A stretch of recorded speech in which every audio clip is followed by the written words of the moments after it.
ciel avec angoisse. Le portrait d'une femme de l'ombre aujourd'hui en pleine lumière grâce à un livre qui lui est consacré. Paulette était résistante, une vie entre ombre et lumière. Vous l'entendrez en fin de journal. Bon nombre de photojournalistes.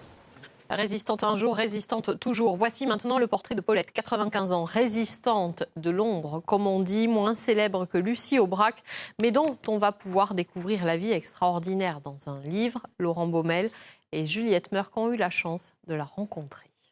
Quand on a débarqué à Paris, le Paris que je connaissais bien avec des petits drapeaux bleu, blanc, rouge sur les grandes et là, d'immenses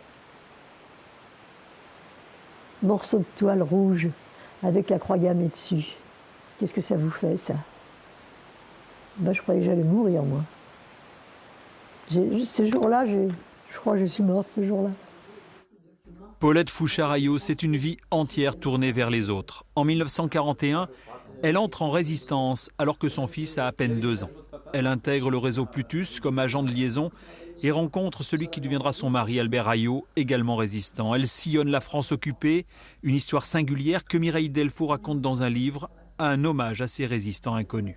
On parle souvent de gens connus comme Lucie Aubrac, Germaine Tillon, Geneviève Antonios de Gaulle, mais ce que j'appelle moi la résistante inconnue, j'ai fait le livre de la résistante inconnue, comme elle, qui ont fait autant de choses, mais qu'on ne connaît pas, qui ont été en somme les petites mains de la résistance, qui ont fait le même travail, mais sans faire de mousse autour. Et on n'en parle pas et on ne sait même pas qu'elles ont existé, qu'il y en a eu pas mal.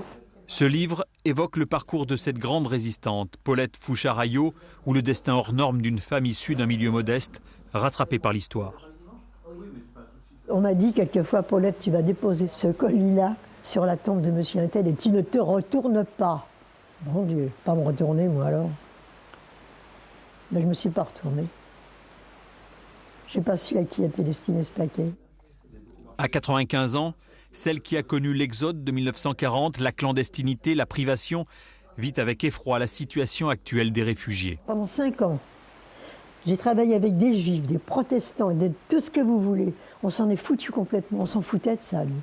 Il y avait un individu en face de nous qui voulait travailler ou qui ne voulait pas travailler. Il ne travaillait pas, il s'en allait. Il voulait travailler, il restait avec nous. On ne lui a jamais demandé qui il était.